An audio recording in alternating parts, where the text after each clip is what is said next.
Founder అయిన justice Chandrakumar sir గారికి మరియు మేధావులకి స్టేజ్ మీద కూర్చున్నటువంటి మిగతా వారికి, అదేవిధంగా గ్రామీణ ప్రాంతం నుంచి వచ్చిన రైతాంగానికి, మేధావులకి నా యొక్క వందనాలు. వాస్తవానికి చంద్రకుమార్ సార్ ఏదైతే వారు విధులు నిర్మించిందో దాని తర్వాత వారు ఏదైనా ఉంటే ఉద్యోగం చేసినప్పుడు తర్వాత ఆ కుటుంబానికే ప్రియారిటీ ఇస్తూ కాలం వెళ్ళ తీయాలనే విధంగా ఉంటారు. కానీ సార్ మాత్రం నిత్యం రైతాంగం గురించి ఆలోచిస్తూ ఏ రకంగానైతే వ్యవసాయాన్ని నిలబెట్టాలి, రైతును నిలబెట్టాలి అనే విధంగా 8 సంవత్సరాల కాలం నుండి వారు రాష్ట్ర వ్యాప్తంగా, అదేవిధంగా కేంద్ర ప్రభుత్వం అప్పుడు చేసినటువంటి రైతాంగ ఉద్యమం ఏదైతే ఉన్నదో 3 వ్యవసాయ నల్ల చట్టాలు కేంద్ర ప్రభుత్వం తీసుకొచ్చినప్పుడు ఆ పోరాటంలో కూడా సారు ఈ సంఘం తరఫున ముందు భాగం నుండి నడిపేయడం అనేది జరిగింది. అదేవిధంగా రైతాంగం ఎక్కడ ఆత్మహత్యలు చేస్తున్నా ఇవాళ వాస్తవానికి చెప్పాలనంటే వ్యవసాయం దండగానే పరిస్థితిలో రైతులు ఉన్నారు. ఆ పరిస్థితి కొనసాగుతున్నది. ఈ క్రమంలో ఆ కుటుంబాల దగ్గరికి వెళ్ళి మేము ఉన్నాం, మీరు ఆత్మహత్యలు చేసుకోవద్దు, మీ కుటుంబాన్ని కూడా మేము భరోసాగా ఉన్నాం అనే విధంగా కూడా రాష్ట్ర వ్యాప్తంగా గ్రామాలలో తిప్పుకుంటూ వారి యొక్క రైతాంగాన్ని మరింత ఉత్తేజపరిచే విధంగా, అదేవిధంగా వ్యవసాయం ఏ రకంగా నిలబెట్టుకోవాలి, రైతులు కూడా ఏ రకంగా చైతన్యం కావాలి, ఇవాళ విత్తనాలు కొనే విషయంలో అనుకోండి, అదేవిధంగా పంట అమ్ముకునే విషయంలో అనుకోండి, ఈ రకంగా చైతన్యం కలిగిస్తూ కూడా వారు రాష్ట్ర వ్యాప్తంగా తిరుగుతున్నారు. ఈ యొక్క ఏదైతే ఈ సంఘం ఉన్నదో ఈ సంఘం మరింత బలోపేతం చేయాలంటే ఖచ్చితంగా గ్రామాలలో, జిల్లాలలో కమిటీలను నియమించవలసిన అవసరం ఉంటుంది. ఆ కమిటీల పరంగానే ఉన్న సమస్యలను పరిష్కరించుకునే విధంగా అనుకోండి, అదేవిధంగా ప్రభుత్వాలు తెలియజేసే విధంగా అనుకోండి, నానా రకాలుగా ఆ కమిటీని ఆలోచించే పరిస్థితి ఏర్పడుతుంది. మరి ఆ కమిటీలు, జిల్లా కమిటీలు ఏవైతే ఉన్నాయో అవి కింద మండల కమిటీలు, అదేవిధంగా గ్రామ కమిటీల స్థాయికి ఆ కమిటీలు వెళ్ళి ఆ కమిటీలు నిర్మించినప్పుడు మాత్రమే ఈ సంఘాన్ని మరింత బలోపేతం చేసే అవకాశాలు ఉంటాయి. రైతాంగాన్ని కూడా మరింత మేలు చేసే విధంగా ఉంటుంది. మరి ఆ పరిస్థితి ఉండాలంటే కింది స్థాయి కార్యకర్తలు ఏదైతే ఉన్నదో ఆ కార్యకర్తలు ఖచ్చితంగా గ్రామాన రైతాంగాన్ని చైతన్యం చేసే అవసరం వారి భుజాల పైన వేసుకోవాలి. మరి ఇవన్నీ చేయాలనుకున్నప్పుడు వాస్తవానికి ఈ రోజులను బట్టి చూస్తే ఇవి పాత రోజులు కావు. ఆర్థికంగా ఏ రకంగా మనం మేలు కావాలి, మేలు జరగాలి నాకు అనే విధంగా వ్యక్తిగతంగా ఆలోచించేటువంటి రోజులు ఇవి. మరి ఇంత స్వేచ్ఛగా ఏది ఆశించకుండా రైతాంగం కొరకు ఈ యొక్క వ్యవసాయాన్ని నిలబెట్టేదానికి ఈ యొక్క రైతుకు వెన్నుదంట ఉండుకుంటూ ఉండాలంటే ఇవాళ మామూలు విషయం కాదు. వాస్తవానికి నేను ఎందుకు చెప్తున్నానంటే ఇది మేము ఒక తెలంగాణ రైతు సంఘాన్ని ఏర్పాటు చేసి 2013లో ఏర్పాటు చేసి నడుపుతున్నాం. దీని సాధక పథకాలు ఇవాళ ఆర్థిక పరిస్థితులు ఆ రకంగా ఉండాలనంటే నిత్యం ఆలోచించవలసిన పరిస్థితి ఏర్పడుతుంది. వాస్తవానికి సంఘం మరింత బలోపేతం కావాలంటే సారు వెంట ఇంకా కొంత నాయకత్వం ఉండవలసిన అవసరం ఉన్నది. సారు సలహాలు, సూచనలు మాత్రం ఇవ్వగలరు. కింద నిర్మాణం చేయాలనంటే కింద జస్టిస్ చంద్రకుమార్ గారు ఇప్పుడే నూతన అధ్యక్షవర్గంగా పెద్దగా చెప్పినట్టు ఒక వెబ్సైట్ మాత్రం నేను కేవలం 30 days లో ఇంప్లిమెంట్ చేస్తామని చెప్పి రైతులు ఎదుర్కొంటున్నటువంటి ప్రధానమైన సమస్యలను మేము అక్కడ గమనించడం జరిగింది, సదస్సులు నిర్వహించడం జరిగింది. సో రైతు సంక్షేమ సమితి ఎప్పుడైనా రాష్ట్రంలో లేకపోతే దేశంలో ఉన్న రైతుల పక్షాన పోరాడడానికి సిద్ధంగా ఉంది. కాబట్టి ఈ గడిచిన 8 సంవత్సరాల కాలంలో రైతు సంక్షేమ సమితి అనేక కార్యక్రమాలు నిర్వహించడం జరిగింది. దీంట్లో భాగంగా రైతు సంక్షేమ సమితి కల్తీ లేని విత్తనాలు రైతులకు అందుబాటులో ఉండాలని రాజీ లేని పోరాటం చేయడం జరిగింది. గత ప్రభుత్వం కాళేశ్వరం ప్రాజెక్టు ద్వారా రాష్ట్ర ఆర్థిక ఖజానాను ఆర్థిక విధ్వంసం ఏదైతే చేసిందో దాన్ని మొట్టమొదటిసారిగా రైతు సంక్షేమ సమితి బయటపెట్టడం జరిగింది. అలాగే రాష్ట్రంలో ఎక్కడ రైతు ఆత్మహత్య చేసుకున్న ఆ కుటుంబాలను పరామర్శించి దాతల సహకారంతో ఆ కుటుంబానికి 10,000 రూపాయల చొప్పున ఇవ్వడం జరిగింది. ఇప్పటి వరకు మేము 170కి పైగా కుటుంబాలను పరామర్శించి వాళ్ళు ఆత్మస్థైర్యాన్ని నింపి వాళ్ళకి కావాల్సినటువంటి అన్ని మనోధైర్యాన్ని ఇవ్వడం జరిగింది. అదేవిధంగా రైతులకు ఈ పంట రుణాల వల్ల ఎంత ఇబ్బందులు పడుతున్నారో అని గమనించి పూర్తిగా ఎలాంటి నిబంధనలు లేకుండా పూర్తిగా అన్ని పంట రుణాలను మాఫీ చేయాలని మేము కోరడం జరిగింది. కాబట్టి రైతు సంక్షేమ సమితి యొక్క ముఖ్య ఉద్దేశం ఎల్లవేళలా రైతుకు తోడు ఉంటూ వారి కష్టాల్లో భాగంగా ఉంటూ కల్తీ విత్తనాలు కానీ లేకపోతే గిట్టుబాటు ధర విషయంలో కానీ లేకపోతే పంట కొనుగోలు కేంద్రాల్లో వ్యవహరిస్తున్నటువంటి అనేక అవినీతి అవకతవకలను కూడా మేము ప్రతిసారి వాళ్ళని ప్రశ్నిస్తూ కఠినమైన చర్యలు తీసుకోవాలని ప్రభుత్వానికి మేము డిమాండ్ చేయడం జరిగింది. ఈరోజు రైతు సంక్షేమ సమితి ఆధ్వర్యంలో జరుగుతున్నటువంటి 5వ వార్షికోత్సవ సదస్సుకు విచ్చేసినటువంటి ప్రముఖులకి, పెద్దలకి, అదేవిధంగా వివిధ సంఘాలు, వివిధ సంస్థల లేకపోతే రైతు ప్రతినిధులకు, రైతులకు, కౌలు రైతులకు, దురదృష్టవశాత్తు ఆత్మహత్య చేసుకున్న రైతులకు సంతాపం తెలియజేస్తూ ఆ రైతు కుటుంబాలు కూడా మేము ఈ రైతు సంక్షేమ సమితి తరఫున ఆహ్వానం తెలియజేస్తున్నాం. ఈ కార్యక్రమానికి సభా అధ్యక్షుడిగా వ్యవహరిస్తున్నటువంటి శ్రీ ఒరుసు ఇంద్రసేన గారిని వేదికపైకి సాధారణంగా ఆహ్వానిస్తున్నాం.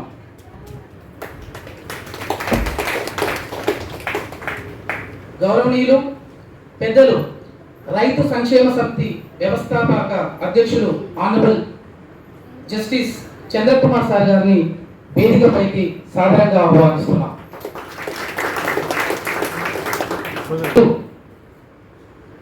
తెలంగాణ రైతు కమిషన్ చైర్మన్ సార్ గతంలో కూడా కిసాన్ సెల్ లో కూడా వైస్ ప్రెసిడెంట్ గా పనిచేసి దేశంలో ఉన్నటువంటి అందరి రైతుల యొక్క సమస్యల్ని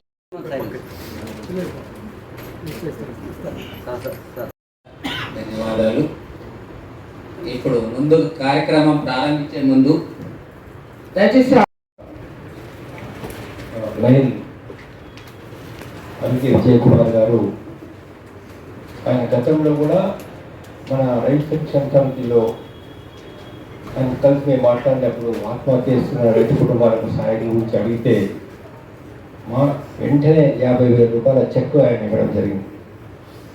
ఉన్న ఒక 10 రోజుల క్రితం జస్ట్ నేను ఫోన్ చేసి చెప్పాను సార్ సభా వేదికపై ఉన్న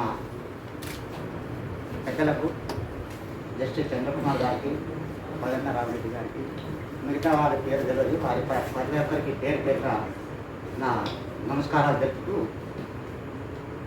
రైతాంగ సమస్యల మీద వాళ్ళు ఇప్పుడు ఇంతకుముందు అధ్యక్షులు చెప్పినట్టు మేధావులు, యువకులు, దీనికి తోడు రైతులు కూడా ఉంటే ఇంకా ఎక్కువ బలం ఉంటుంది అని నేను భావించుకుంటూ చెప్తున్నా. రైతాంగ సమస్యల మీద మీరు పోరాటం చేసిన ఈ సదస్సులు జరుపుతున్నా అంటే నేను కూడా సంతోషపడి రైతునైనా ఇక్కడికి రావడం జరిగింది. దీనికి మీ సభలకు మా సహకారం ఉంటుందని తెలుపుతూ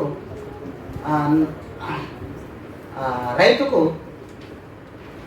కల్తీ విత్తనాలు, కల్తీ పురుగు మందులు ప్రతి ఒక్కటి రైతు ఇంతకుముందు మన మిత్రులు పాట పాడిండు అట్లా అన్ని ప్రతిది ఏది చూసినా రైతు దగ్గర చెప్తారో సత్యం ఉంటుంది. రైతు నుంచి బయటకు వచ్చినాక అన్నీ కల్తీలే ఉన్నాయి.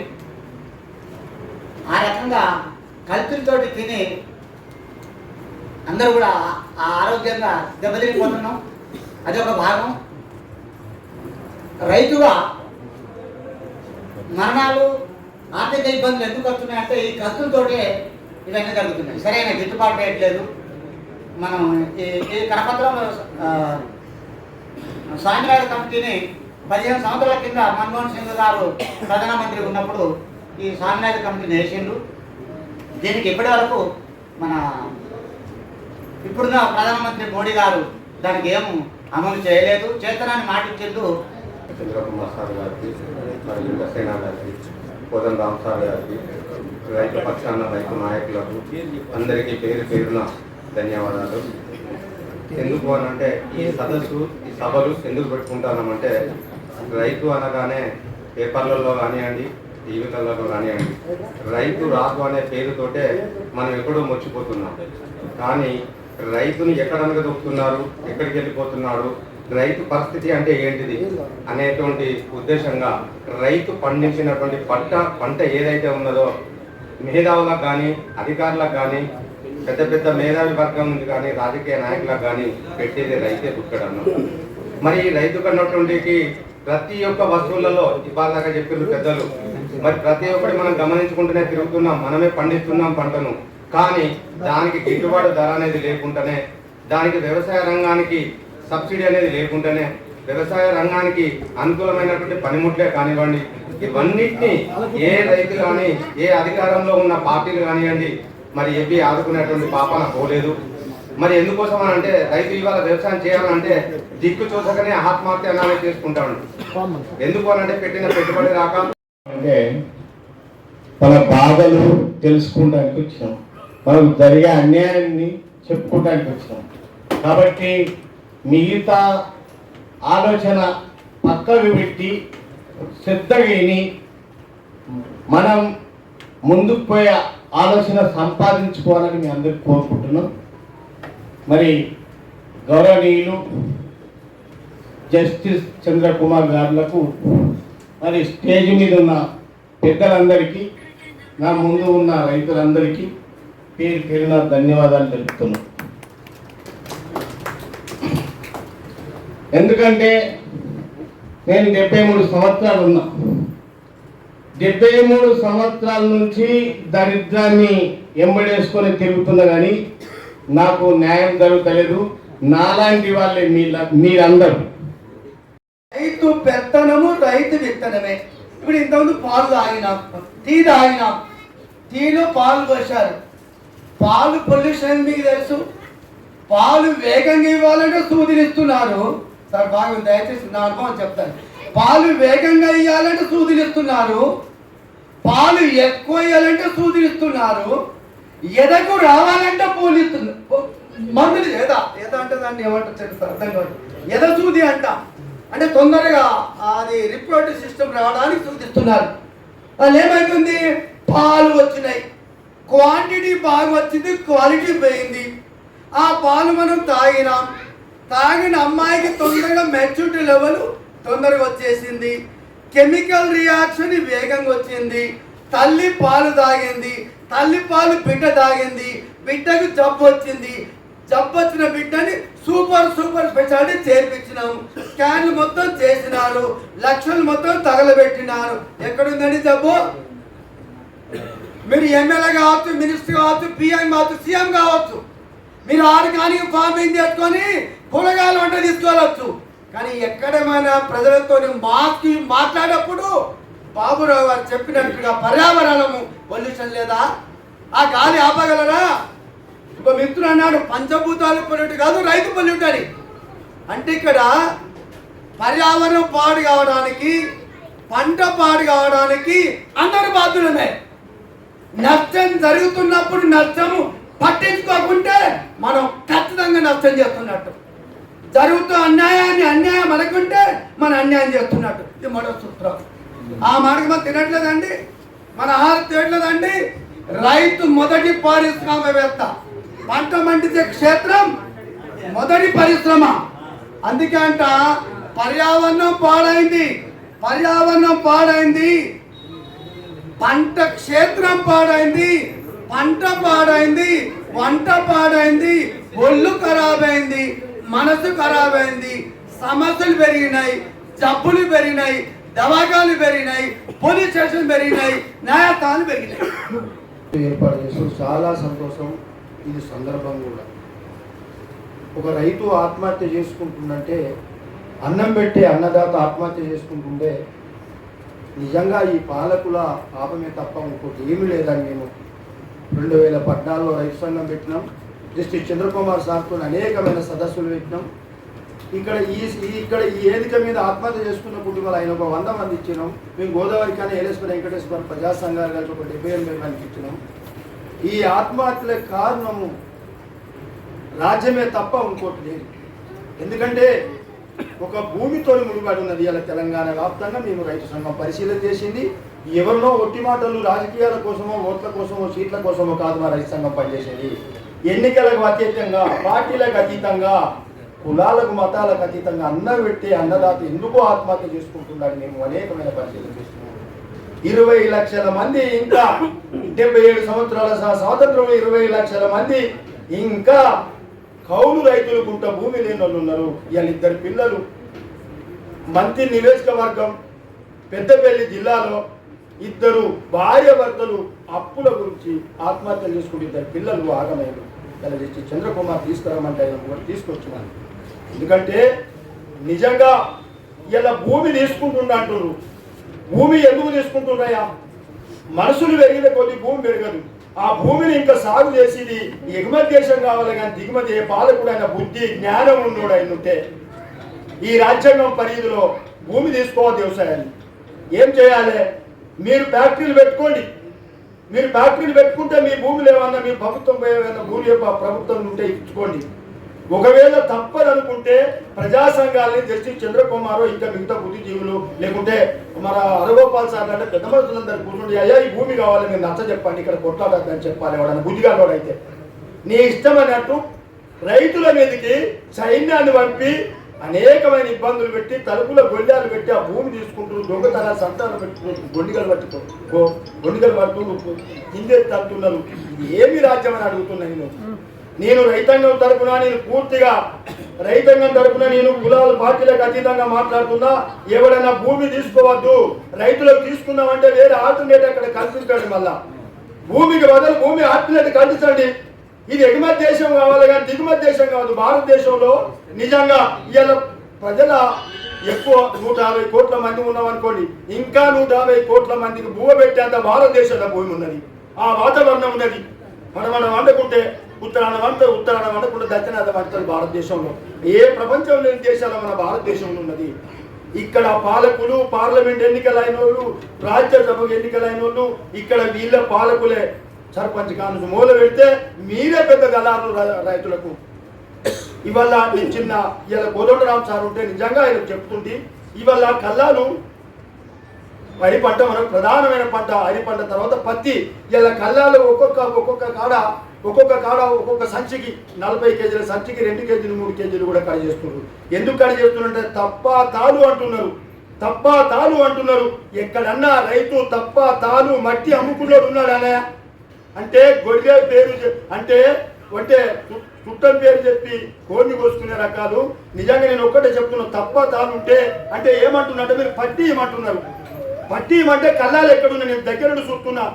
మన జస్టిస్ చంద్రకుమార్ కూడా దీన్ని గమనించాలి. దగ్గర ఈయన పడితే ఆ కళ్ళ మీద పోతే ఆకుపోయి మీద పోతే ఈ కప్ప. నేను ఒక్క అక్కడ 10 క్వింటాలు ఉన్నాయి, 50 క్వింటాలు ఉన్నాయి, 100 క్వింటాలు ఉన్నాయి. మీరు ఒక క్వింటల్ పట్టండి.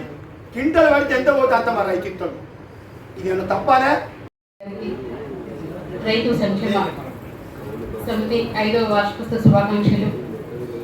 సార్ ఏదైతే రైతు ఉద్యమం మొదలుపెట్టారో ఆ ఉద్యమం అనేది ఒక రాష్ట్ర వ్యాప్తంగా కాకుండా దేశవ్యాప్తంగా కంటే ప్రపంచవ్యాప్తంగా కూడా వ్యాప్తి చెందాలని మేము కోరుకుంటున్నాం. ఎందుకంటే రైతు లేకపోతే ఈరోజు మనం లేము. ఇప్పుడు ఎక్కడ చూసినా పంట పండించే రైతు మోసపోతున్నారు.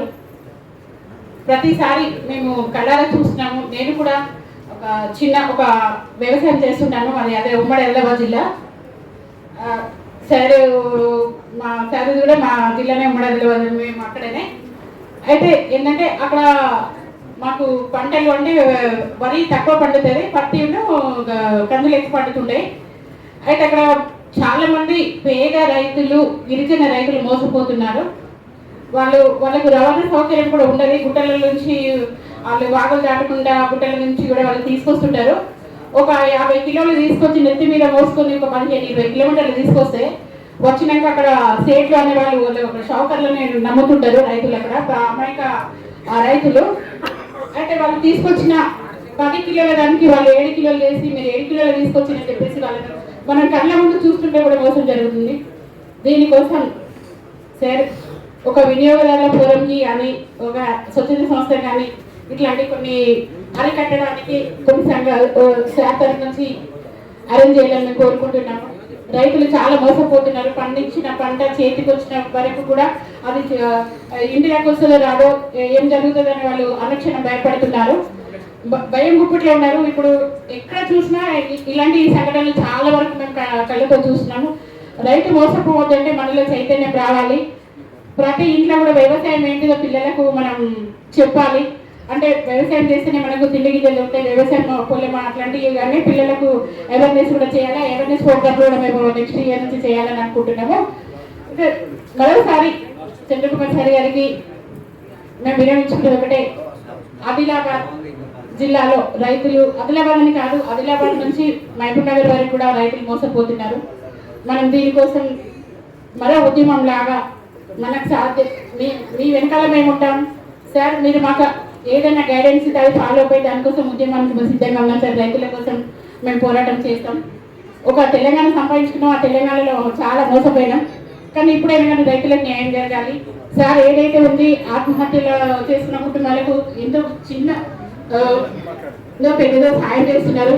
దీనికి సార్కి కూడా ప్రత్యేక ధన్యవాదాలు. రైతుల కోసం ఇంత మంచిగా ఆలోచించి ఇంత మంచి స్టెప్ తీసుకున్నారు సార్కి. ఎందుకంటే ఇలాంటి వాళ్ళు ఎక్కడ కూడా కనిపించరు.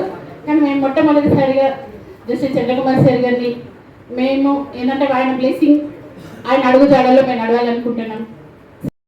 Why the farmers are suiciding? There are so many reasons.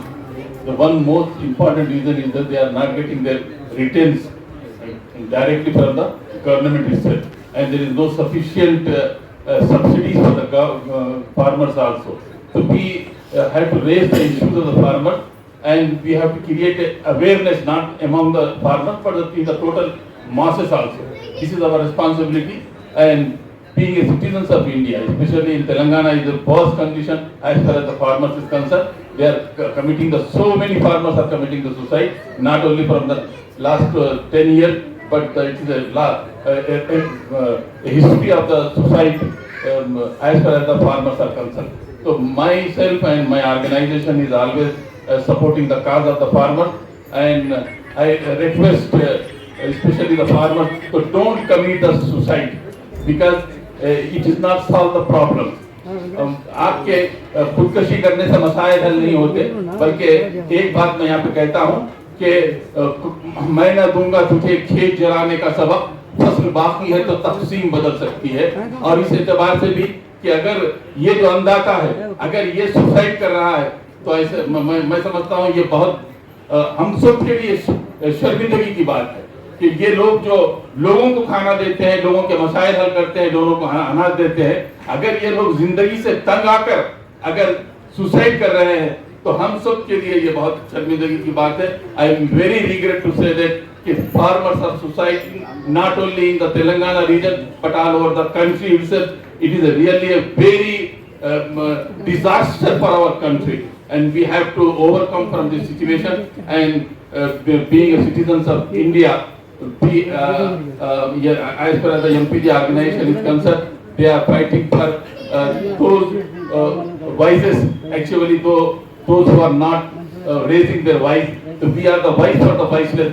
The same thing, the farmers also, they are not having the voice. So we are the voice of the farmers also. I am thankful to the organizer giving me this opportunity. I am thankful. అరికడతారా లేకుంటే వ్యవస్థను తీసేస్తారా? కల్తీ ఆహారం తిన్నా, అది కల్తీ ఆహారం తిని చనిపోయిన తర్వాత రీసెంట్గా ఒక మధ్యప్రదేశ్లో కేసు అది ఏమని, కల్తీ ఆహారం తినేసి చనిపోయిన తర్వాత ఆ వ్యక్తిని మర్డర్ కేసు కిందనే బుక్ చేయమన్నారు. మర్డర్ కేసు కింద, ఎందుకంటే అది స్లో పాయిజన్ కిందనే, కల్తీ మీరు డైరెక్ట్ చాకు తీసి పొడిచి చంపినా అది మర్డర్ కింద. ఈ ఆత్మహత్యల నివారణ అనేది మెయిన్ మన టార్గెట్. అంటే ఆత్మహత్యలు నివారించాలంటే ఒక గ్రామం, మీరు ఏదైతే గ్రామాల నుంచి వచ్చారో ఆ గ్రామంలో ఉన్నటువంటి సమస్యల్ని ముందు మనం అధ్యయనం చేయాలి.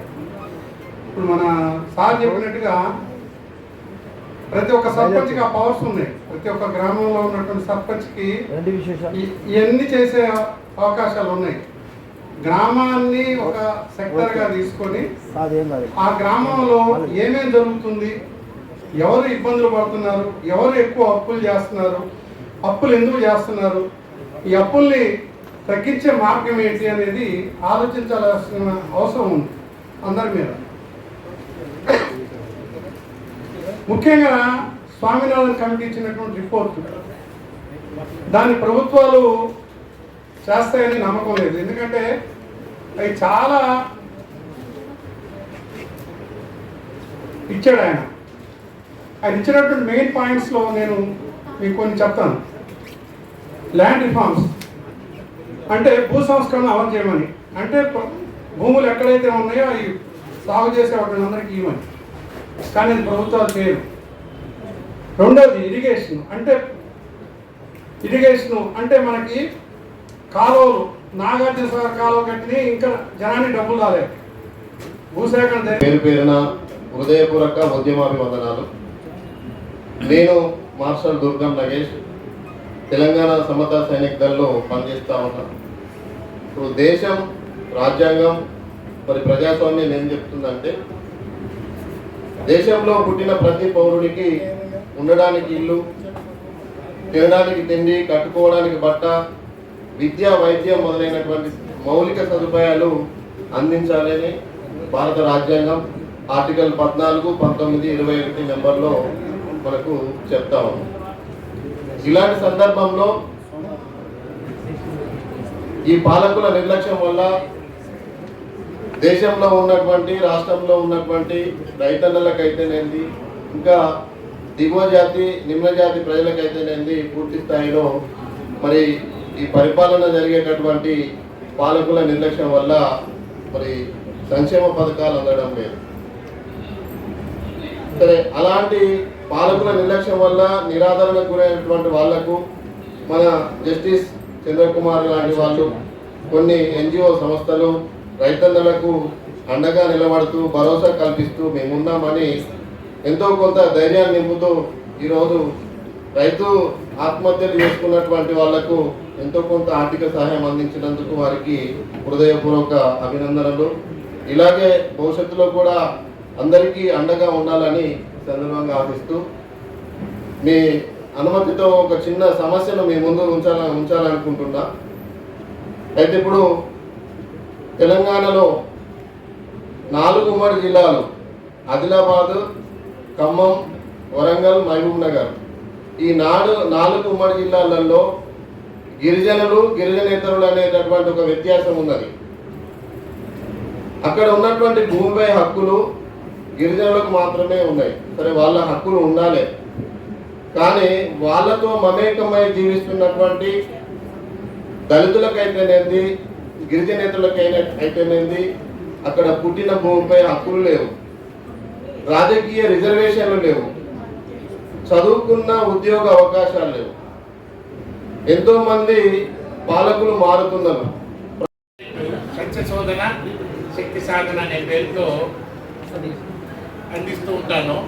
ఇక్కడ మీ అందరి ఏమో స్పెసిఫిక్ ప్రాబ్లమ్స్. ఇక్కడ ఒకటి మాత్రం నేను ఒకటే మాట చెప్తా, ఈ కల్తీ విత్తనాల అలాంటి చేసే కారణం ఎవరైతే ఉన్నారో వాళ్ళకి ఎగనెస్ట్గా ఎంతటి ఉద్యమం చేసినా తక్కువే.